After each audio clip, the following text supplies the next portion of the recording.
So I thought I would ask each of our speakers to, maybe 5 minutes of opening remarks, how you look at this issue and how it's affecting you in 5 minutes or less. Shall I start? And Ken, why don't you start? Sure. Well, good afternoon. I'm Ken Daly, the president of National Grid's business here in New York. And I've been with the company now for 25 years. My first 21 years in the company were all here in New York. And then I had an opportunity to go work in our London business for 2 years.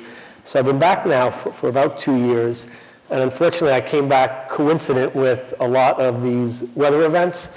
I was initially greeted by a woman named Eileen. After that, a gentleman by the name of Lee.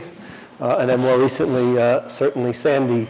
And then along the way, Nemo and a bunch of other very, very significant weather events. So certainly we could talk about that. But first, just talk a little about National Grid and our perspective, and that we're unique in that we have a business that's roughly 50-50 US and UK. And then here in the US, we have both New England and New York, and in New York, we have upstate and downstate. And I think that we've learned is, depending on where you are and depending on what those customers' needs are, you really need to adapt your program towards the customers. The way we look at it as an energy company, it's really what we call a trilemma. At the end of the day, our customers want three things from the company. They want us to provide energy that's affordable, that's reliable, and that's sustainable. And if you look at each one, certainly in the last 5 years with the economy, particularly in places like upstate New York, you really need to have a constant eye towards affordability. Customers just need to be able to pay for our product.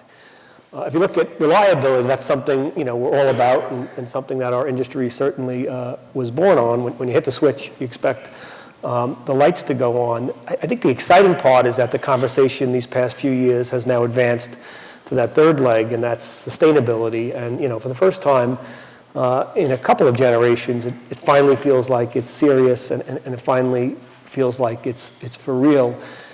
And we're focusing a lot of our efforts on, depending on which region, coming up with solutions for customers that are sustainable, but at the same time, they can afford, and at the same time, enhance the reliability of our systems. So in the UK, where we have one government, essentially, that sets a clear policy, we've made great strides in connecting significant amounts of wind and solar to our grid, to the national grid, hence our name. Here in New York, in upstate New York, given the affordability challenge, we haven't been able to go quite as far because of the cost component related to some of those renewables. So we really look for unique opportunities, and we think it starts with energy efficiency. And if you think about energy efficiency programs, they really are a win-win in that if we can find a way to lower our customers' footprint, they get not only the benefit of lower energy savings and cleaner communities, but at the end of the day, a lower energy bill, which is very, very important, again, in this economy. And then here in downstate New York, where we are among the largest gas companies in the country, we've really focused on converting customers from competing fuels to natural gas, particularly from oil to gas. And again, it's a win-win in that when we convert a customer, it saves them on their winter heating bills 50%. But at the same time, it cleans up our neighborhoods and our communities. One study we've done has shown just a single household, when you convert it from an older oil-burning heater to a newer gas-fired burner, it's like taking 15 cars off the road. Last year, we did about 40,000 of those conversions. So when you do the math, a fairly significant impact on the environment and on sustainability, but at the same time, while managing affordability and reliability. So later on, I'm happy to talk lots about storms. Unfortunately, I recognize a lot of the pictures because I've seen them all firsthand out in the community. But I think you need to frame the discussion and any discussion around energy about how to solve that trilemma, the affordability, the reliability, and then now more than ever, the sustainability of the energy decisions we make. Okay, great. Thank you, Ken. And Preston. Thanks, Eileen, for having me here, and good afternoon, everyone. I'm not sure how many of you are familiar with Rio Tinto, so let me just say a few words about the company. We're a 140-year-old company, and we're one of the largest mining companies in the world. We mine lots of different commodities that you're familiar with: aluminum, iron ore, copper, titanium, et cetera, many commodities. We have assets on every continent except Antarctica. We employ about 70,000 people, and we have a market cap of about $115 billion as of this morning, anyway. We'll see how things go after my talk. Rio Tinto's, more seriously, Rio Tinto's been considering climate impacts on its business for quite a number of years. In fact, I was on a team in 1997 that was tasked with looking at future environmental issues that might impact the company, and climate change, even at that time, came to the top of our list. We've built in carbon pricing into all of our investment decisions. We've been doing that for more than 10 years now. And we have a number of ways of looking at risk in the business, both top-down and bottom-up. From a top-down basis, we have about 20 what we would call corporate-wide risks, and coincidentally, climate change is at the very top of that list for us. And those are risks that are mainly economic risks, and they're managed at a corporate level. We also look at this from a bottom-up point of view. As I mentioned, we have assets across almost every continent in the world. And these assets are oftentimes in remote locations, and that means that the infrastructure requirements for these sites are very important to us. So we have to look at the risks not only to the mining operation itself, but also to these supply lines, bringing supplies into the site, whether it be power or diesel or tires, but also getting our commodities out. Many of our commodities are bulk commodities like iron ore or coal that have to be shipped over long distances by rail lines and through ports and then over the ocean. So we have to consider these risks, as I mentioned, at both a top-down and bottoms-up level. And in every case, we come up not only with identifying the risks, of course, but being aware of the consequences of the risks, coming up with risk mitigation plans, and building those into our business resilience and recovery plans. And I'd point out that every one of our sites has a business resilience and recovery plan. Critical risks are identified, and those include climate risks. And we also include training for our employees in these risks so they know how to manage them going forward. I think I'll just stop there for now and save the rest for questions later, because I was going to talk more about resilience, but I'll ask you questions about that, and I'm sure the audience will too. Alan. Thank you, Eileen. I'm Alan Kreczko. I'm Executive Vice President at Hartford Financial Services Group. I'm also chair of our Environmental Committee, which has allowed me to draw on things that Eileen taught me 20 years ago when we were both in the Clinton administration together. So I hope she considers that her pupil has done some things right. Well, let's see. The Hartford Financial Services Group is a leading provider of property and casualty insurance in the United States. We are a company that is over 200 years old, so we have seen a lot of extreme weather events, having made it through the San Francisco earthquake and the Chicago fire. As Eileen mentioned, we were one of the first domestic insurance companies to issue a public statement on climate change. We recognized the scientific data behind it. We pointed to the potential weather implications arising from it, and we committed the company to taking 4 separate steps. Number 1, reducing our own greenhouse gas emissions. Number 2, introducing product that encouraged environmentally responsible activities. Number 3, making investments that encouraged environmentally responsible activities. And number 4, advocating for sound land use planning and strict enforcement of building codes. I'm proud to say that we made substantial progress on all of those, leading to our recognition by Newsweek 2 years in a row as the greenest financial services company in the United States. When we think about resilience, it's maybe a little bit different for us than most companies. So it is less about impact on our facilities or impact on our operations. For us, it's really impact on our product, because when you think about it, our product is assumption of risk. One of the risks that our customers face, whether they be individuals or business, is risk of weather loss. So if we are going to assume that risk, we really need to understand it, and we need to price for it. And so when we participated in the Center's study, the 3 initiatives that the Center highlighted for us that are related to resilience are, number 1, data. So big data is a theme for everybody now. Big data has been a theme for the insurance industry long before it became popular. We hoard data. We're all over data. We need to understand risk so that we can talk to our customers about it and so that we can price for it. Second, we need to educate legislators, regulators, and customers so that they understand their risks, they understand what coverage opportunities are out there, and they understand why they are being priced the way they are. And third, we really need to understand aggregated risk. So you all know more and more people, more and more businesses on the coast, even if you price for it, the possibility that a major storm would hit those areas carries with it increasingly the possibility of huge losses, insured and uninsured. So we have to deal with what we call aggregation risk. We deal with that either through reinsurance or we deal with that through managing our exposure, meaning we limit what we write in potentially exposed areas. As a result of that, we are strong advocates for proper land use planning and for strict enforcement of building codes. Thanks, Eileen. Great. Okay, so I'm going to start with a few questions. And Ken, I'm going to start with you. So you've had all these extreme events that you've been exposed to, and I'm interested in how you deal with that, getting the power back on, getting people gas versus, or maybe it's not versus, or in addition to planning for the future. I mean, how do you balance all of that?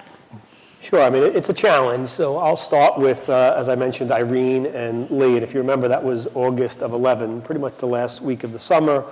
And then Lee was shortly thereafter. And in our upstate business, and this was the series of phone calls that came in one morning. At 8 a.m., we had a transmission tower fall into the Mohawk River. At 9 a.m., an electric substation completely submerged with water, meaning the water was higher than the substation. And then 10 a.m., a phone call comes in that one of our gas line broke off the bridge and was floating down the Mohawk River. And when I received the third call, I thought they were having a bit of fun with the new guy and just testing me and perhaps seeing how resilient I am. But true story, all in very, very short order, 3 events that in 100 years of running that business we had never seen. So the first challenge in each of those cases was to restore the power, restore the gas service, and really requires innovation. In the case of the substation, we brought in a temporary substation because it would take far too long to build a new substation. In terms of the gas line, we really were up against a predicament, and we could have had a 2-month gas outage. Now, upstate New York in September is not quite that cold, but I guarantee you by October, November, the winter is really starting to kick in, and we wound up rolling in LNG trucks, liquefied natural gas trucks from other parts of our business. And really, I think we thought we had seen it all with Irene and Lee. You fast forward to last year, October 29th of 2012, and Sandy wasn't the storm of the century. It was really the storm of an eternity. And on our gas business in downstate New York, by far the most serious gas incidents in the history of the United States, we had 50 utilities, 50, here in New York working with us around the clock. And again, the first order of business is to restore the system, to reconnect the customers. And again, you're playing beat the clock because the cold weather is coming. And really, we were concerned that if we couldn't bring heat to our customers, you could either have situations of freezing, carbon monoxide, or other very, very serious health challenges. So it took us about 1 week to restore all the gas service. And you can't do that with one company. You need to bring in the 49 partners throughout the industry. But then the second question is, how do you build to make it more resilient going forward? And where possible, and it's not always possible because time is a factor, you try to build smarter and more resilient. And I'll just give you the example of Breezy Point, perhaps the most symbolic neighborhood related to Sandy. You've all seen the pictures of Breezy Point, the devastation. Some of the pictures were up on the screen. The fires are certainly something we all remember. We built that system back in 1937. And it lasted, 76 years, and it lasted very well. But it was what we call a low-pressure system, and really was not adequate to handle the water and the sand and the other things that entered the system. When we rebuilt the system, even though we were up against the clock, we decided to build what we call a high-pressure system, so that if Sandy were to hit again, God forbid, right now, that system, the high pressure, would withhold, or would actually win the fight, if you will, versus the water and versus the other challenges from Sandy. We did the same thing in New Dorp, Staten Island, and throughout our territory where possible to put in a more resilient infrastructure. So the first challenge is to restore, and you do have realistic, pragmatic constraints like the weather and getting customers back in service. And then, where possible, try to build a smarter, more modern design for many, many years to come. I'm going to come back, but I have other questions for others. So, Preston, I understand, I think, what you do, within your fence line, sort of, the kinds of steps you can take and how you deal with that. But I think you have a lot of things you have to worry about outside of your fence line. And how do you deal with that? Because that's somebody else's domain, somebody else's issue. Yeah. Well, I touched on it a bit in my opening remarks. Rio Tinto is a large consumer of power, as one example of needs outside the fence line. The power requirements of our company are about the same as a medium-sized country, say in Austria or Switzerland. And that power comes from a variety of sources, as you might imagine, for a company that's so globally diversified. A lot of our power production is self-generated. So, for example, in our aluminum business, aluminum is a huge consumer of electricity. Most of our aluminum is actually produced with hydropower. But that hydropower, of course, is dependent on water supplies. And that water supply is definitely outside our fence line. We have large catchment areas for water, and we rely on a certain amount of flow to produce the electricity that we need to produce aluminum. I was going to say aluminium. I've been in London too much. So certainly in terms of power supply, we buy power across the fence in many locations, and that's a key ingredient for us in the mining that we undertake. But it gets down to much more mundane things like haul truck tires. Haul truck tires are only made in a couple of factories around the world, and if they're affected by adverse weather events, or if the supply lines for those tires are affected by adverse weather events, we can run into shortages. And in fact, we ran into a haul truck tire shortage just a couple of years ago, and if you don't have tires on your trucks, they don't move. Now, Rio Tinto moves more than 500 million tons of rock every year, and if we can't move that rock, we can't produce products. So those supply lines and the relationships with our vendors and understanding the resilience of our vendors to these kinds of events is critical for us to ensure the success of our business going forward. I could go through a long list of other commodities that we buy, but really it's the infrastructure that is the Achilles heel of the mining business. And this is getting increasingly more important as time goes on, because existing large mines, frankly, are getting old, and we have to open new mines. Those new mines tend to be in remote locations, and that implies long infrastructure links. To give you an example, we have a large iron ore prospect in the country of Guinea in West Africa that we're trying to develop. In very round numbers, that's something like a $20 billion investment. 15 of those $20 billion is for the infrastructure, for the ports and the rail lines and the power lines and the roads that we'll need to open up those mining deposits. So infrastructure turns out not to be just a public problem, but also for a company like Rio Tinto, a private company problem. So just to sort of build on this theme of how you deal with your customers and your suppliers, Alan, I mean, how do you deal with your customers? I mean, you can see a risk, you can figure it out, you can price accordingly, and how do your customers react to that, and how do you deal with them? So, Eileen, it depends on the customer.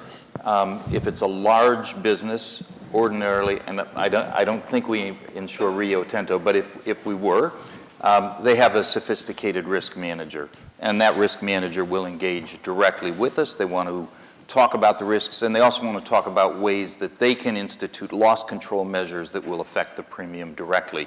So that is a very, very sophisticated one-on-one conversation. For many of our other products, we actually sell through independent agents. So most of the initial conversation with the customer is through the agent.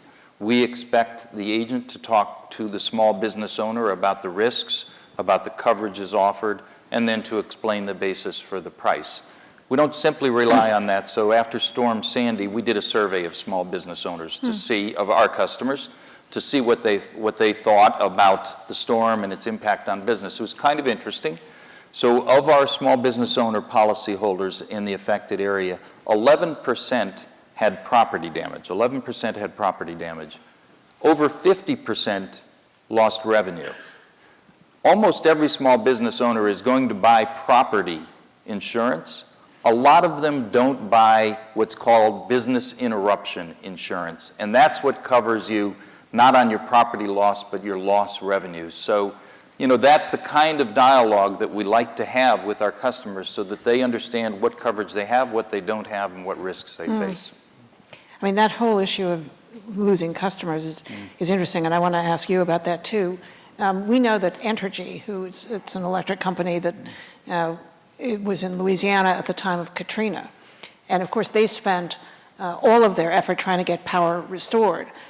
And they did, they got power restored, and then they discovered that they didn't have any customers because everyone had essentially gone. And even now, which is 8 or 9 years after that, they're still only at 80% of the original customer base because a lot of people just left. So, I mean, how about your customers when you have some kind of an event like that? Did you have anything like that, or? Yeah, no, it's an excellent point. I mean, when you read the headlines shortly after a storm, the focus is on the utility, and I can assure you we read those headlines as well, and not always favorable towards the local utility. But even in Sandy, it took about a week to restore all of the gas, far longer than we would like and far longer than our customers should have to bear. But unfortunately, it was at an extreme of an event. If you fast forward to today, now 11 full months later, many of those customers still cannot connect to us, not because of challenges on our side of the meter, but because of the devastation on their side of the meter. Teddy mentioned the example of the R train in Brooklyn not being able to come here into the city. There's hundreds of examples like that. There's factories, there's homeowners where still to this day they're not back in. And I think what it requires us to do in terms of resiliency is really in some ways redefine the role of the utility. Up until Sandy and Irene, we looked at ourselves as the company that restored the power, restored the gas service, and that was our primary role for the last century in all of the storms. Since Irene, and even more so with Sandy, it's not just restoration, but now it's what we call reconnection. So it's working with the customers to help them get their facilities back up and running. And then mostly it's rebuilding. It's helping rebuild the communities. In terms of reconnection, it really means going into the customers' homes and helping them get plumbers, helping them get new equipment, helping them get state-of-the-art heating equipment. And then rebuilding is really reopening the businesses one at a time to bring back the jobs to that region, bring back the traffic. Great example is a factory in the Rockaways by the name of Madeline Chocolate. 450 employees, the largest factory by far in the Rockaways, shut down immediately after Sandy because of the devastation. We wound up giving them a very large grant, and they were able to hire back 100 of those workers. So they're not back to 450 yet. They'll get there over time. But it's a combination of restoring the power and the gas initially, but then going much further and saying, how can you get the energy equipment on the customer side back up and running? And then how do you help rebuild those communities for the longer run? Such a problem. I mean, so Preston, you've got a lot of business in Australia, and Australia's had real drought, just to move away from the storms a little bit and get to the drought. Can you talk a little bit about how that affected you? Well, it affects us in a number of ways. As I mentioned, we have a lot of inputs to the mining process. Water is one of them. And many of our mining processes use huge amounts of fresh water. Now, we have a corporate goal to reduce freshwater use over time, and we're fortunate to be on that right glide path. We're meeting our targets. But we are in competition for that fresh water with our local communities. And for us, having good relationships with local communities is essential. We can't go and put a factory where we'd like to put it. We have to put it where the deposits are. And so we have to be considered guests of those local communities. They have to welcome us into those communities. And we have to come up with fair ways to share the resources that are in the ground. So when it comes to sort of fights over water, we have to be very careful and minimize our water use so that the local communities, whether it be an agricultural use or for domestic use or other uses, that there's a fair sharing of the water supplies at those sites. So when we are in drought conditions, that puts particular strain on our operations. I was the head of the energy product group for Rio Tinto, which includes coal and uranium for a number of years, up until 4 years ago. And we had a number of mines in Australia that are heavily dependent on water for washing the coal to get to the proper quality to ship off to power plants. We ended up in a severe drought situation, as you were describing, and we ended up building a very long pipeline to bring in water from another basin that had an excess of water. And almost literally, when we completed the pipeline is when the rain started to fall in Australia. And you may have seen one of these pictures up here of a drag line that was almost completely underwater. You know, it's always the problem of too little or too much water. So we experienced both of those things in one of our businesses in Australia.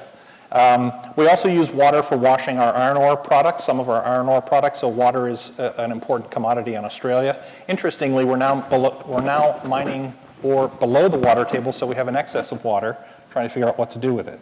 So water is sort of one of those things, you have too much or too little, either one of them gives you a problem. But, but I want to come back to this issue around communities and the relationship with communities and keeping those strong in the future and making sure that you know, the mines that we invest in tend to be very long-lived.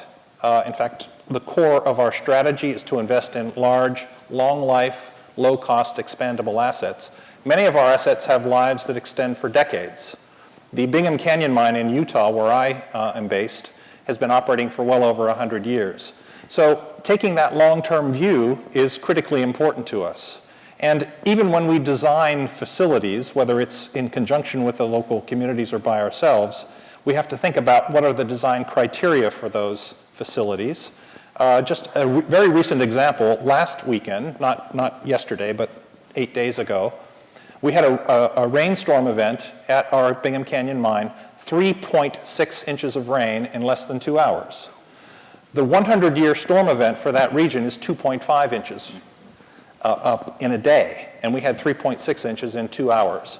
Now, I don't know what the return frequency event, I'm not a statistician, but it's obviously longer than 100 years. The problem is we've had several of those events in the past couple of years. So an issue for me, what part of my responsibility is designing new mines, new projects for the company, is what design criteria do we use for the future? The statistical bases for engineering design, the 100-year storm events, are all based on past climate and past weather events. We don't frankly know what to predict for the future. And that's an issue not just for us, but in terms of bridges and roads and all the other things that help our communities to operate. All those things are designed on that same basis, and we're in uncharted territory. So you're in this uncharted territory too, right? We are, and there's quite a debate about what the appropriate models are for weather patterns, and it's a debate that we then need to have with our regulators as well. So we're heavily regulated. Our price generally, at least for consumers, has to be approved by regulators. When we go in and we explain the modeling that leads to the price, it's exactly this debate. Is your model based on the past? Is it based on the current? If it's based on the current, do you have enough evidence to justify it? And it's one of the reasons that we are so data focused, and we do rely not only on past patterns, but what we're seeing the last several years. And what kind of reception do you get from the regulators? So it's a dialogue, and I would say, to be fair for them, a lot of the data about climate change is higher level and multi-year. We're going in and saying, this is the price that we want to charge on that home next year. So there is judgment to be made around the data, so there's room for conversation. Second, I understand that regulators, many of whom are, many of the insurance commissioners are elected, care about price stability and how quickly you can introduce pricing changes. Again, primarily with respect to consumers. With businesses, it's much less of a concern, so they have to worry about that as well. So it's a dialogue. It's a dialogue. Okay, so I have another question for you. I was in, well, sorry to make this such a personal thing, but I was in California on Monday, and I was flying back, and I read a book on the way back called 5 Days at Memorial, which is about a hospital in New Orleans at the time of Katrina, and of course, all of their generators were in the basement, which I think is very common. And people put them there for clear reasons of terrorism worries and other things like that. But for floods, that's a problem. So how do you deal with that, and how do they deal with that? Because maybe this isn't the best idea. First, let me compliment your reading on the airplane skills. I'm flying to Chicago later. I was going to watch a movie, but... Actually, I highly recommend this book. I thought it was really interesting. I'll download the book. But, Hospitals and critical facilities, are obviously the key priority. And, going back to some of the earlier comments, if these storms were truly once a century, it would be a different approach. But we've had several storms in the last few years, so either the storms are more frequent or the centuries are getting a lot shorter. Obviously it's the frequency and the intensity of the storms. In New York here, we were fortunate. During Irene, all of the hospitals in the low-lying area, the Southern Shore communities, were evacuated. In the case of Irene, it turned out to be an unnecessary step because most of those hospitals would have sustained. But in many ways, it was a drill for the real one. During Sandy, those same hospitals were evacuated again, and in neither of the two storms was a single life lost as part of that evacuation. Certainly during Sandy, had the mayor and the city not taken that extreme step, there would have been massive loss of life. And I think that's where being in touch with the communities is critical, in that during these major events, unfortunately, you cannot restore power to everyone. You cannot restore gas service immediately. But if you know where the critical care is, so during a storm, we have a team of professionals, some who do it for a living, some who are lawyers, HR professionals, accountants, who become storm responders, who are solely responsible for reaching out to hospitals, understanding where they keep their equipment, whether or not they have backup sources, if they have backup, how long it will last. And if we deem an unsafe condition, we certainly work with them for evacuation. I think what people are learning is the basement is no longer a good place for the energy equipment because of the flooding. And in fairness, it hadn't happened before for the first century. And as we look at our customers who survived Sandy well, for the most part, it was those who had built more resilient infrastructure in recent years, more recent building codes, those who had elevated their critical assets. I think certainly as communities come to us now, we're working with them to move those assets, to raise the heights, and to make sure during the next weather event they're better protected than they were during the more recent events. So relations with the community, with the local government is really important. What kinds of things would you want from government that you don't have now, that could really help you as you plan for the future and as your customers do? I think here in New York, again, as Ted said up front, we've been blessed in that the current administration now for 12 years has had a very clear, consistent energy policy. Take the city's clean heat program. About 2 years ago, the city came up with a program whereby requiring building owners to convert to a cleaner form of energy if they were burning heavy oils. What that does for a company like National Grid, it allows us to plan appropriately. So we can look at the policy of the local government and then set a very long-term plan as to how do we meet that government's priorities. In that example, it meant bringing in new supply. So we work with the same city, New York, there, to get approval to bring in a new pipeline. Actually, the first pipeline in this region in 40 or 50 years. So the clarity from the city's policy allowed us to predict our future demand, allowed us then to go to Washington, D.C. and get one of the only energy bills passed certainly last year and in recent years. So I think what we look for from government leaders is clarity and direction around energy policy, and we, as one of the larger players, certainly want to play a role in helping to shape that policy. Preston, you deal with all kinds of governments because you're everywhere. Yes. I would give a similar answer, probably not surprising to this audience. I guess the first thing would be policy certainty. We'd like to get some predictability about where the policies are going, when they might be implemented. And for a multinational company like ourselves, to the extent that we can get some alignment across country boundaries, that would be a wonderful thing. Very difficult to achieve, but that's the ideal. I guess the other thing is, frankly, we'd like, once the sort of playing field is defined by those policies, we'd like government to get out of the way. We do a lot of projects on our own to build resiliency into our operations, and we would like to get on with the permitting and the implementation of those actions in as timely a manner as possible. So, for example, we put some windmills at one of our diamond mines in northern Canada. This is near the Arctic Circle. Those windmills supply about 38%, or rather substitute for about 38% of what would otherwise be diesel-generated power. And getting approval for those windmills up in the middle of nowhere turned out to be a relatively easy thing to do with the Canadian government. And so kudos to them for helping us to do that. By the way, this diamond mine is, to make it a bit more real for some of you perhaps, if you've ever watched Ice Road Truckers, that's the facility these truckers are driving to. And getting supplies in while the roads are frozen is critical to this operation in the summer, because in the summertime, this is mostly a land of water and very little land. So you can't move materials with any heavy materials by truck in the summertime. So keeping those roads frozen, which gets back to climate change, for a long enough period to get our supplies in and out is critical. By building these windmills, we've reduced the need to haul diesel fuel up to that site. Similarly, I'll pick another example here in the US at our Kennecott Bingham Canyon mine, we have implemented an idle reduction program. And so that just means turning off the vehicle when it's not driving, all right? We have about 750 large haul trucks in our fleet around the world, and these are sort of, behemoths that weigh 250 tons apiece and cost about $5 million a pop. They eat a lot of fuel.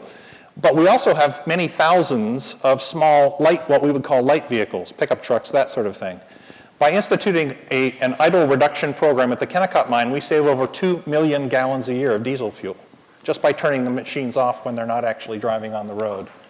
Getting that program implemented and getting credit for it with the state of Utah in particular, who runs the air program there, turned out to be quite a challenge. Now, eventually we got there, and in fact, they embraced the program and are spreading it to other businesses in the region. So getting the government out of the way, to the extent that they can facilitate us taking these actions, that's great. But even if they just get out of the way and let us get on with it, that would be a good thing. But only if they give you a policy first. Yes. Okay. So Alan, you use all this data, right? Does the government help you out with that? Should they? So we don't rely on I'm sure we pull data from the National Weather Foundation, but most of the data that we get is produced by private companies and then generated by ourselves.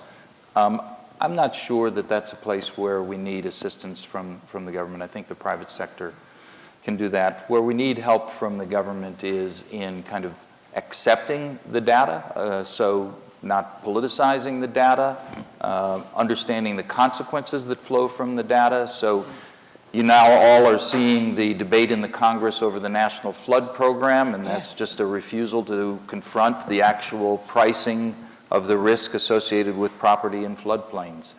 The other place where we could use help from the government is enforcement of building codes. I saw a study the other day that in one state, after Hurricane Katrina, 70% of the insured loss came from unenforced building codes, meaning if they had enforced the building codes, it would have been only 30% of the impact. And then the third area I'd say is land use planning, where the governments can do a much, much better job. And I think everybody understands the concentration risk on the coast, but even if you take a look at some of the development out in the Southwest and how it is potentially contributing to the wildfire risk, governments just need to do a better job on land use planning as well. Yeah. Okay, I think it's worth opening this up for questions from the audience. There's a question up at the top. Okay.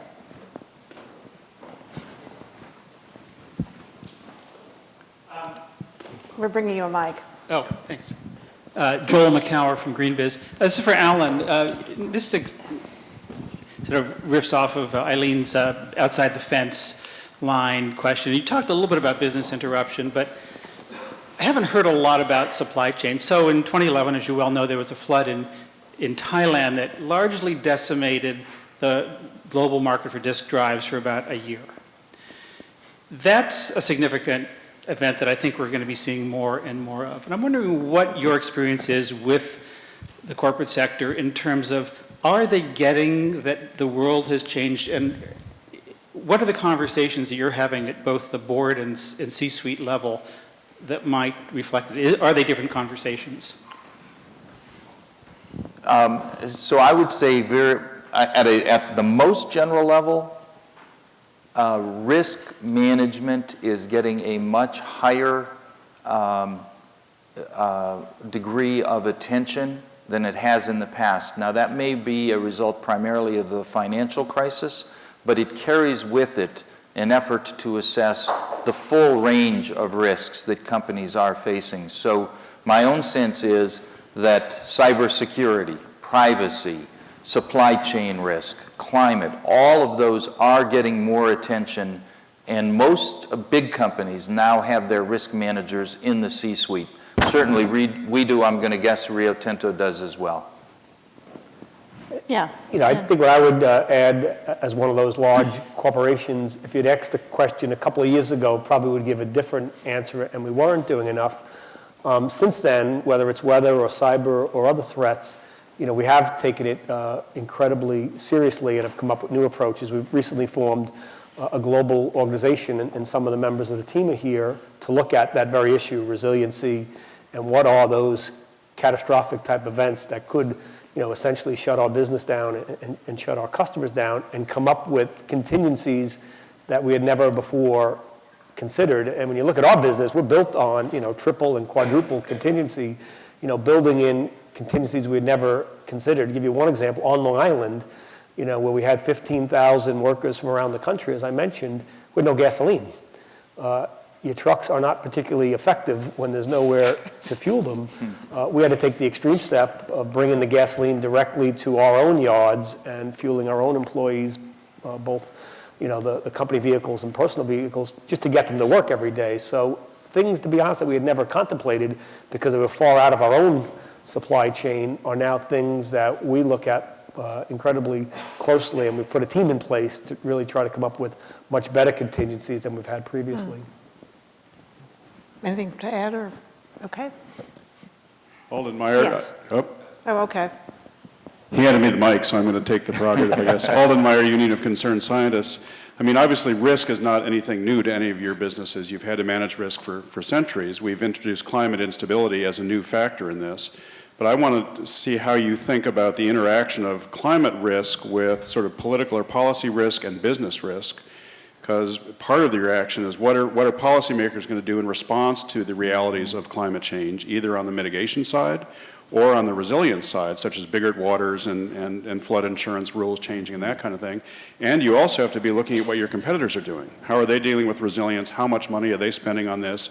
If you overspend, there's a risk in that direction of not being competitive. If you underspend, there's obviously a risk of being wiped out and not able to service markets. So how do you look at the interaction between climate, political, and business risk as you're assessing this issue? So I'll take a stab at it. One of the risks that we focus on now is something we call stroke of the pen risk. And that is the risk that after a significant catastrophe, for political reasons, the rules of the road will be changed, and contracts that were written and approved, there will be another look at exactly how those contracts should be applied.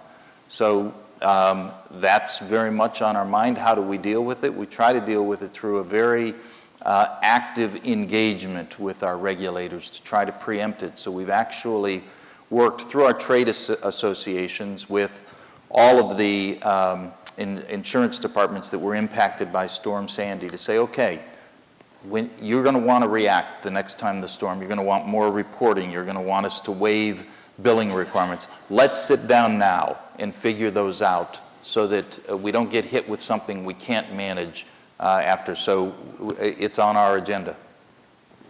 Yeah, I think what I would add, is we are always concerned, I guess a similar answer, in that there'll be an overreaction. So prior to Sandy, we had a lot of windstorms, and the natural question is, why don't you take all of your electric assets and put them underground? It cost 5 to 10 times as much, and you'd be basically making the existing system obsolete.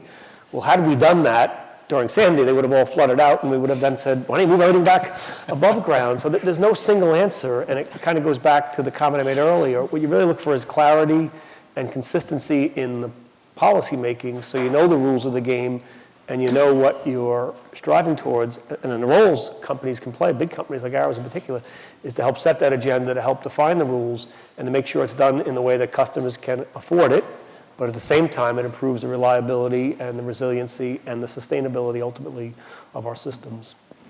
And for Rio Tinto, as you correctly put forward, we've looked at risk for a long time. It's part of operating a business in a responsible way. And as I also mentioned, we look at risk from both top down and bottom up. but maybe a bit unusually, we think about risk not only as threats, but also as opportunities. So yes, there is the risk of flooding, and yes, there is a risk of climate change introducing a carbon tax that may affect an investment decision. But conversely, there are also opportunities that are present. So for example, we just had a board meeting coincidentally last week in Salt Lake City, and we were talking about Chinese power demand and how that might shift in the future from coal to other sources of power, both renewables and nuclear.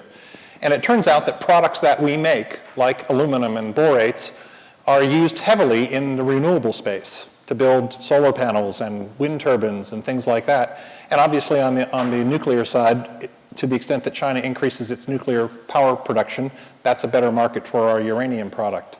So we try to incorporate not only the physical risks that might happen at a site, that, as I mentioned before, that tends to happen sort of at the site level coming up, but also looking from an opportunity point of view at a corporate level about how we might think about our portfolio going forward. See, there was a question over there.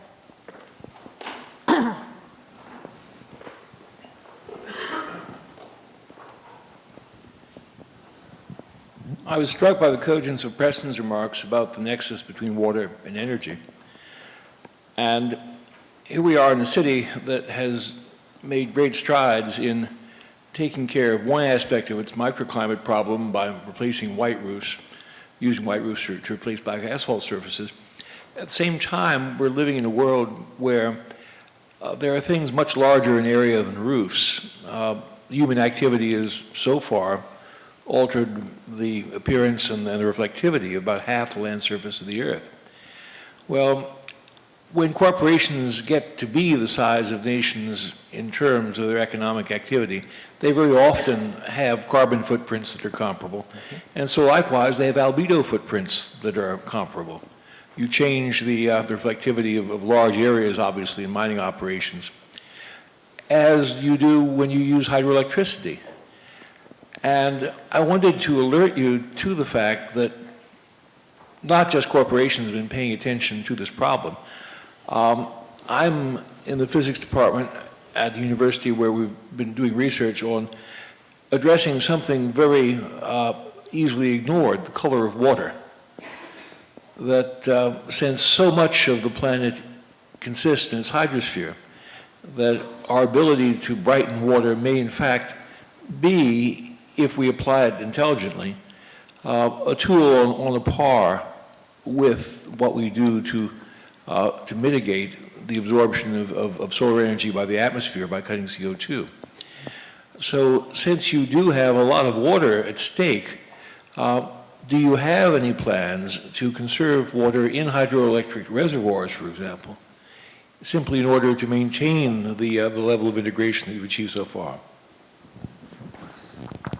That is actually something I hadn't thought of. Now, maybe there's somebody deep in our corporation that's working on that, but we don't have any concerted effort to look at that. So I'd be interested in speaking to you afterwards about it. Okay, connection. Here we go. I have a microphone already. You're next. Yeah, I'm sorry. Okay. Pamela Peters, environmental economist, dividing her time between consulting for governments and localities and then media production to educate, and I also call it edutain the consumer because the consumer has a lot of power.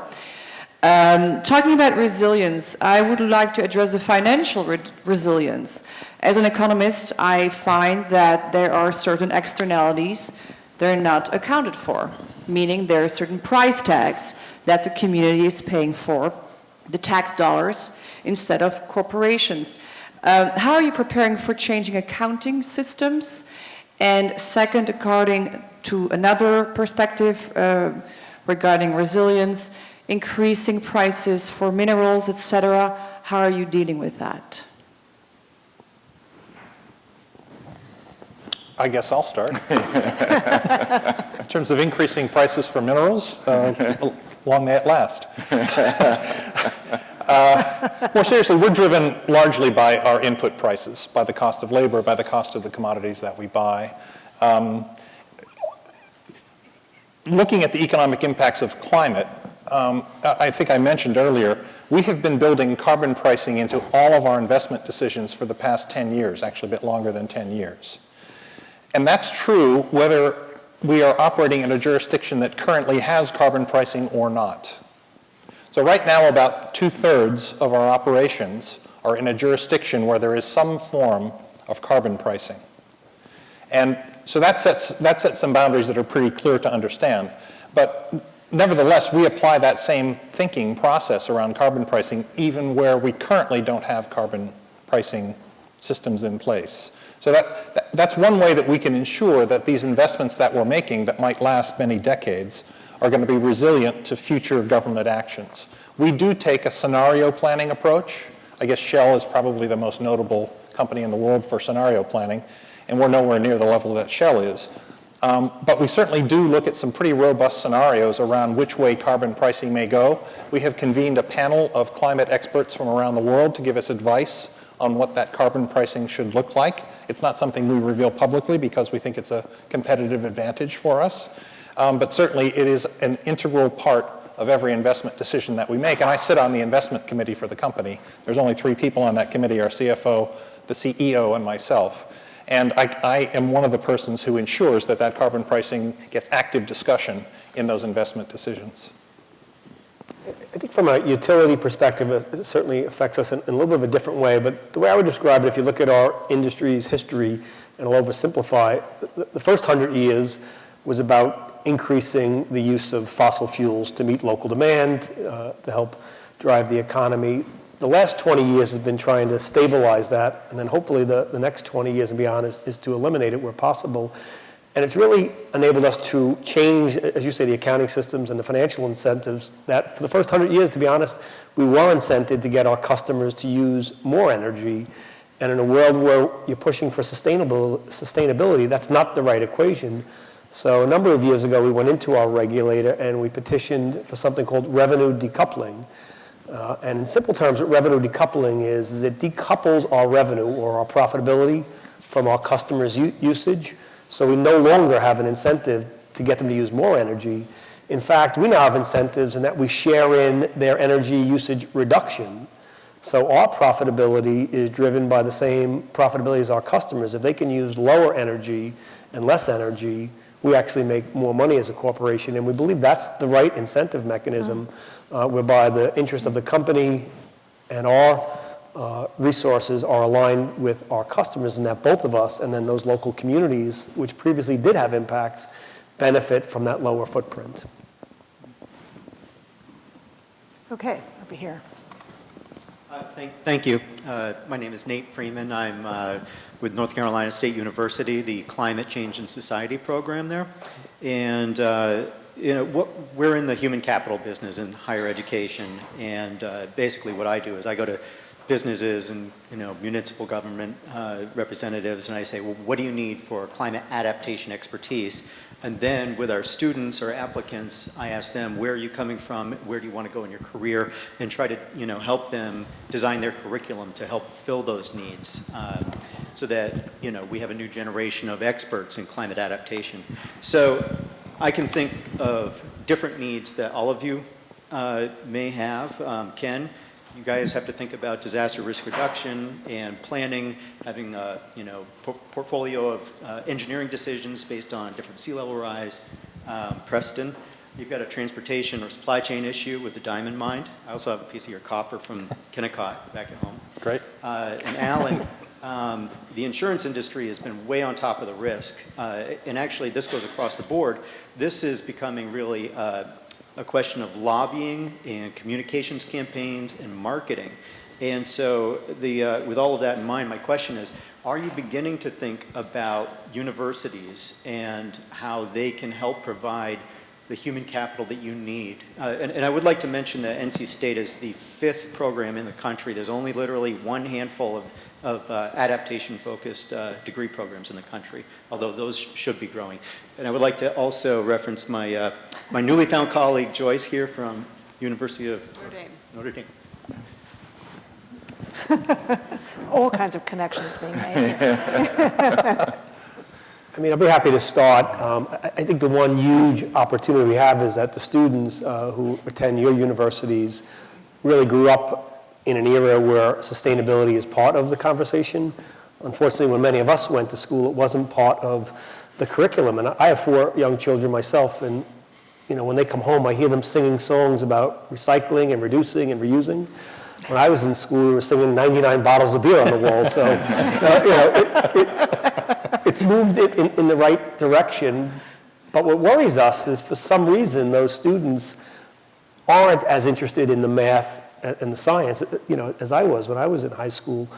And you've got to create that connection. So certainly at the university level, and I'll come to that in a moment, but it actually starts, much earlier than that. And I think most studies show between about ages 11 and 15, 12 and 14 is when students either remain engaged or they become incredibly disengaged and distracted by the other things you face when you become a teenager.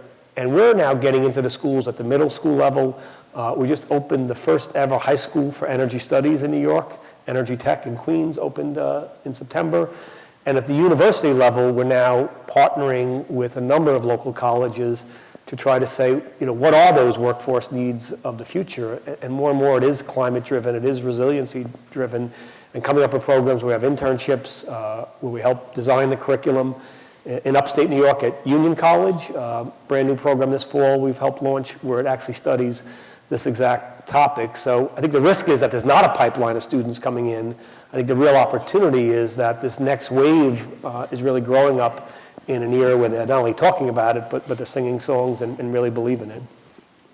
Rio Tinto has university partnerships around the world because we're a global company. Some of those are focused on technological innovation, and others are on, frankly, just access to key talent.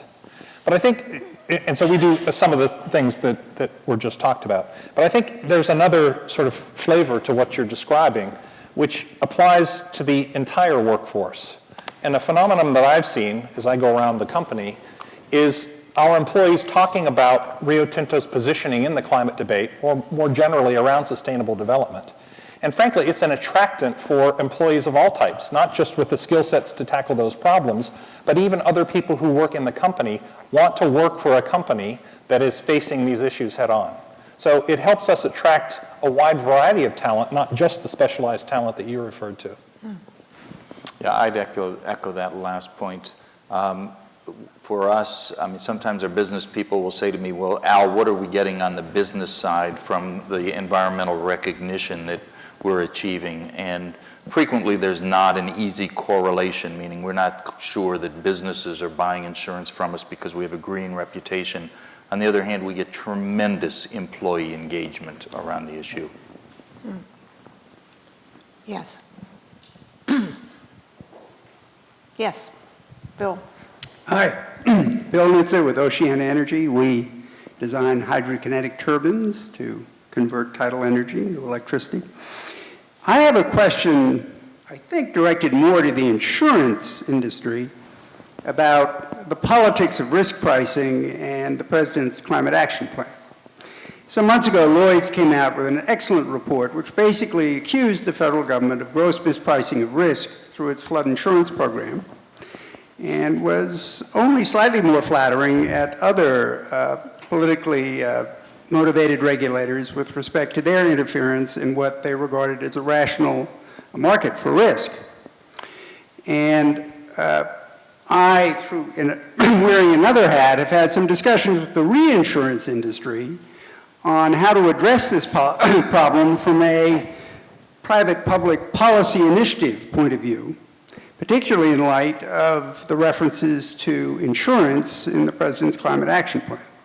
And Resiience Re in particular has taken the lead here. It's promoted many of the things that you mentioned, such as better building codes and other incentives for risk-reducing activity by policyholders.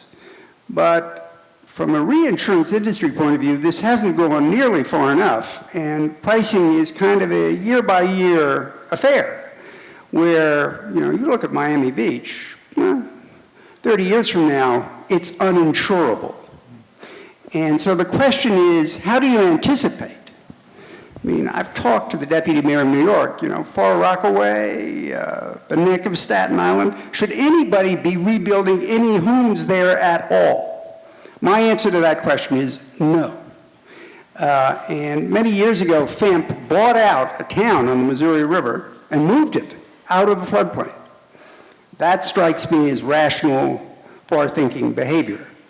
So I guess my question is industry being nearly radical enough on the question of risk pricing in light of the way risks are moving? And what can it do to work more effectively with all levels of government to avoid political distortions in said risk pricing? So that's a great question, and I would say that on the optimistic side, I do see seeds of a more realistic conversation around that issue in different places. So if you take a place like Florida, when Florida first started their own state-run property insurer, it was supposed to be the insurer of last resort. It is now the insurer of first resort. It is the biggest insurance company in Florida, and the rates are not actuarially sound rates. Insurance companies that write in Florida, if they take a loss, the law permits a premium to be added to the insurance policies of everybody in Florida, including internal. So people are waking up to the fact that there's subsidization going on, and I think there is emerging a political debate. Now, it's a hard debate, because if you're sitting in the state, I get it. If a lot of people want to move to Florida so that they can live on the coast of Florida, there's economic value there. And so do you want to subsidize that? That's to be debated. We are, as an industry, trying to argue for pricing to be realistic, not to be hidden. I do think that the debate is starting to take hold some. So we saw the flood program last year addressed. There are now efforts to slow it down and unravel it. But I do think there's more attention to the issue than was the case in the past. But maybe not enough. Right, no, would love to see more. It's on our list, yes. Way up there. Yes. And this, I think, is a very nice follow-up question. Eileen from the Viken Rasmussen Foundation. When you're sitting with your CEOs, when you're sitting with your leadership of your companies, how long a time frame are you able to have on these issues? We learned from the IPCC report, A Small Leak, in August, that there probably will be agreement on 3 feet of sea level rise by 2100. And that's we know from the way IPCC has been developing the next report, this is a very conservative estimate, probably. How long time are you sitting talking about when you are talking risk? What does resilience really mean to you in that sense? Great. I'll be glad to start. So as I mentioned, Sandy was last October 29th. God forbid it hit again this October 29th. It would be better. It will be better. But unfortunately, it will be very similar to what we saw last year. I think the challenge is if it hits us in October 29th of 2018 or 2023, will it be dramatically better and will it be a lot different than what we saw this past year? So it's not a one-year solution. We absolutely would love to see that. Our systems are very large. They've taken us, in many cases, 100 years to build. To now reinforce and make those systems more resilient takes many, many years, and it really takes a long-term plan. When we look at our capital plan, just in the state of New York, we spend about $1 billion. If you look at the mix of how much of that is now dedicated towards resiliency, it's much higher than it would have been just a year or two ago. But we also have a 3-year plan, a 5-year plan, a 15-year plan, and unfortunately, it'll probably be the whole of that 15-year plan whereby any one of us could ever get up in front of a group and say, hey, we believe we mitigate the bulk of these risks. So I think the key is finding out where you have the most risk, whether it's a hospital, whether it's low-lying areas, whether it's your own critical infrastructure, and making your initial investments targeted towards those regions, and then having a plan and hopefully having the right regulation, the right government partnership that facilitates investment, that encourages innovation, new technologies, so that by the time you get to the 5, 10, even the 15-year horizon, it really is a different landscape, and the systems we've built are not just resilient for the last 100 years, but much more so for the next 100 years. Within Rio Tinto, our risk management committee meets on a quarterly basis. And as I mentioned, climate is one of the key risks for the company, and so it gets talked about at virtually every meeting. certainly from a bottoms-up approach at a site level, our business resilience and recovery plans are reviewed on an annual basis. If there's an event, then they're updated post that event. So across our entire company, there's an ongoing dialogue about these issues. But you ask a very good question about how much time should we be spending on this versus all the other business issues that we have to deal with. And I'm not sure I have a very good answer for you. A lot of these risks are far out in the future for us. I mean, yes, a 3-foot sea level rise will affect our ports, but frankly, by then we will have probably rebuilt these ports a couple of times. For me, the more interesting question is, as I mentioned, since I'm responsible for designing and building projects for the company, what should I build for the future? How do we answer that question? If the question really went to what duration do we look out to when we're doing our planning, so I would say for our company, most of our strategic planning, our business planning is much, much shorter term. It's 3 to 5 years. But the way the longer term impacts our business is we have to model for weather events, and our models look at 1 in 100-year events and 1 in 250-year events. So from that standpoint, the models that are being produced very, very much looking out, and also then trying to say, okay, if 5 years ago we projected X, the learning from the last 4 years, how much should that change the projection? So with respect to that component, meaning our pricing and our risk appetite, we have to look out longer. I keep giving the microphone away. Lisa Friedman, hi, thank you. I write for Climate Wire. We're an energy policy magazine in DC. And thanks, everybody, for doing this. My question, I guess, is for any of you, or even maybe Eileen as well. I was wondering if some of you could speak about the challenges that still seem to exist in getting businesses engaged on resilience or adaptation, whatever we're calling it now. I still see a lot of the same industries, reinsurance industry, of course, a lot of the same companies like Rio Tinto that are really out in front on this issue. The report that you talked about, 20-something of the companies that you cited are actively taking climate change into consideration. What are the challenges that you still face, even in the face of all of these, storms and extreme weather events? Or is it that things are really changing and businesses just aren't calling it climate change and I'm not seeing it? Or, are there still some really big hurdles that you face in getting businesses engaged on this issue? Let's see, maybe I'll just start at the very top here. I think you can actually have conversations about resilience and resilience planning with people with whom you cannot have conversations about climate change. So in other words, there are people who understand that you actually do have extreme weather events. There are probably more of them. They have to deal with them in one way or another, even if they're not willing to say, I accept the science and let's see what the science takes us. So it can be a different conversation with a different group of people. And I think that's possible, whereas to some companies or politicians, you go in and you say, I want to talk to you about climate change, and actually, in some cases, you can't get in the door because they just don't want to deal with it.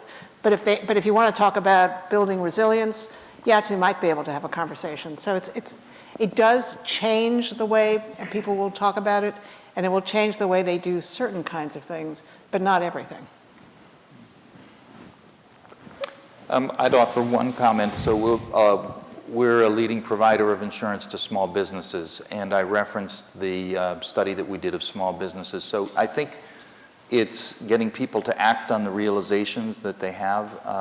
So I give you an example of when we asked the small business owners what would they have done differently given what they went through with the storm. They say, review our insurance coverage to make sure we have the right coverage. Make sure we have backup for our data because we lost our data. Make sure we have a generator.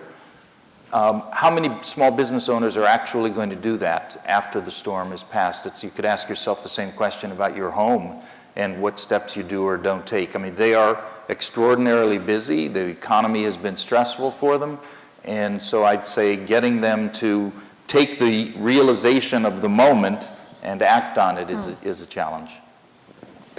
I think economics comes in as well. If you remember the energy trilemma, the affordable aspect, again, especially in a down economy, take a homeowner on Staten Island or in Lindenhurst, Long Island, pre-Sandy, they probably had a home worth, let's say $400,000, and they were living the American dream, and maybe the mortgage was $200,000, and everything was fine. Now the floodwaters come in, the house that used to be worth $400 is only worth $200, and in order to get it to even be worth $200, they need to put $100 in it just to raise it and to make it resilient and to get back up and running. And I think a lot of them will do it, and they're trying to make it work, but it's hard because of the price tag that goes with these types of things. And if you look at businesses, it's the same thing. Do you make the investment after it's happened when you already realize you missed the last one? Or do you use your incremental resource to address all the other challenges? I think the thing I would say on the positive is it's for real now. People aren't just hearing Al Gore talk about it, right? We all saw it in its raw, brutal way during Sandy and during these other weather events, that all these same businesses who perhaps previously had it as part of the plan but were not actioning it have now moved it up, and they're doing things about it. It's just that there are constraints in terms of their financial resources as to how best to address it. And I guess I can only echo Eileen's comments about reframing the debate in other terms. So I gave an example of our idle reduction program at our Kennecott mine in Utah. Yes, it reduces greenhouse gas emissions, but it also saves fuel and saves money and extends equipment life and has some other benefits as well in terms of other pollutant emissions. So we try to frame the debate in other ways, and we frankly have gotten some companies on board to that idle reduction program who are still vehement climate deniers. Yeah. Oh, 3, 1, 2, 3. Nicole Gelinas from the Manhattan Institute. I have a question for Preston exactly about that, the idling trucks. How do you make sure that this happens? Is this voluntary where they want to participate, or did you have to invest in equipment that says, this guy has been still for a long time and he has his engine on? Yeah, there's a small monitoring device that we put on each vehicle, and it records the operation of the equipment, and if it sits idle for more than our specified period, it signals an alert, and it sends a signal back to our control center, and we can get on the radio and say, why are you just sitting there with the engine running? So I mean, it's real time.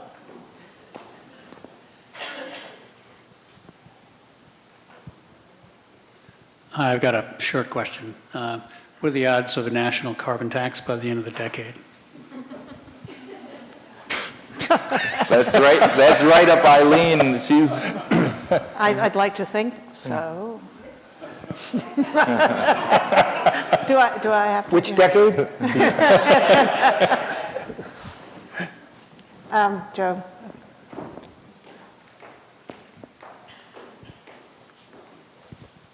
Hi, Courtney White from the Rainforest Alliance, and I work with youth internationally, and we work on MRED projects in Guatemala, Colombia, Peru, Mexico, and then here in the U.S. work with students in K through 8. And I'm just wondering on your training programs, what your learning curve is in terms of the knowledge gap around climate science, understanding the carbon cycle. You know, that once carbon's in the atmosphere, it takes several hundreds of years before it cycles out, which is why we're getting this fluctuation in part with the downpours and droughts. So can you talk a little bit about the differentiated local needs for training? Because there's no one size fits all with your national and multinational companies. So internally, how are you kind of creating this training or structuring so that the internal learning curve is optimizing your ability to succeed in your businesses? You know, I'll answer with a personal example and then give you a corporate program. You know, the personal example is, so for most of my life, I've lived here in New York City, and if you think of New York City's garbage collection, just a simple example, for most people, you pick up the regular garbage twice a week, and then the recycles once a week, or at some points it was once every 2 weeks. If you live in Long Island, it's the regular garbage, in some cases 3 times a week, and the recycles only once a week. For the 2 years I lived in England, the regular garbage only came once a week, the recycles came twice a week, and the food waste, they would come whenever you wanted. They'd come every day if need be. So part of it is, education, but it's changing the behaviors, and it's coming up with programs that, encourage conservation and encourage sustainability. In terms of the learning curve, we're finding that, the next generation is actually much quicker than we were to pick up a lot of these concepts. Where we see the huge gaps is around the STEM disciplines, the math and the science, engineering, et cetera. And I think that's where most of our focus is to try to get, our students, certainly, again, as I said earlier, university level, but much, much earlier, first interested in these topics, and then properly trained so that by the time they come into industry, they can make a meaningful contribution to some of these challenges. Within RIO, we don't have a holistic program to train employees or even people in our local communities specifically around climate issues, but we do cover the broader range of sustainable development issues. So I talked earlier about water. We have water targets, we have energy use targets, we have emissions targets, we have biodiversity targets, net positive impact on biodiversity at our mine sites. And we tend to tailor those to the needs of the specific site. So obviously if we're in Madagascar, we're talking about lemurs and phosphas and animals that are and flora that are unique to that environment, and also how to work with the local community about what should we restore to native vegetation and what should we bring back as perhaps plantations that they can use to harvest and make money and use that for cooking fuel rather than cutting down the untouched forest. So it's really sort of horses for courses for us. We try to tailor the programs specifically to those communities or environments where we're operating. For us, I think we're heavily dependent upon our actuaries, statisticians to take the data and kind of make sense of it and build projections on it. And I think we've got a pretty good pipeline there, bringing people in. They're not necessarily climatologists, but they're very, very heavily mathematicians.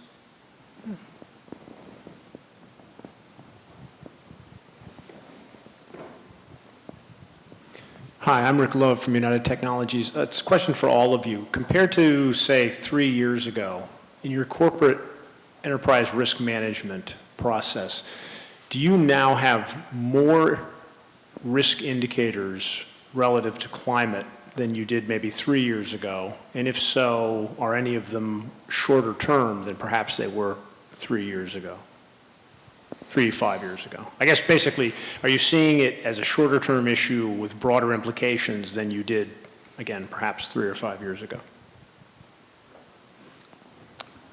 So I would say for us, yes, but principally in the area of our natural catastrophe modeling with respect to our product. So not the impact on our facilities or our operations, but around whether we have the right risk aggregation of properties in different locations in the event of extreme weather events. I would say we are trying to get more granular in the data. I mean, so 5 years ago, I think it was about 5 years ago, we were basically using the IPCC AR3 data to estimate impacts on future operations. Then we went to the Hadley Center and we had them do some work for us for a couple of years. Now we're using the University of Oklahoma to try to hone down the scale of the prediction efforts so that we can, rather than sort of an entire country or a region, now we're down to local regions where we're trying to predict impacts and effects. So in that sense, it's gotten more granular, but more broadly, I would say the discussion is similar to 3 to 5 years ago. Yeah, I would say when you look at our risk management and our risk scoring, the number one item is always a catastrophic failure, where we lose the ability to serve, our customers, particularly large groups of those customers or critical facilities. And that's always been the number one risk, and we've always tried to mitigate against it. I think what's different now is the frequency of challenges on our ability to do so. So if you just go back, a decade, 8 or 9 of the 10 we've seen this past decade, the attacks on our system, 8 or 9 have been weather-related, climate-related. really only one, and that was when the entire Northeast went out. The Northeast blackout back in 2003 was caused by something other than weather. So it's increased in the frequency and the intensity. Having said that, it's always been the number one focus of our risk management approach.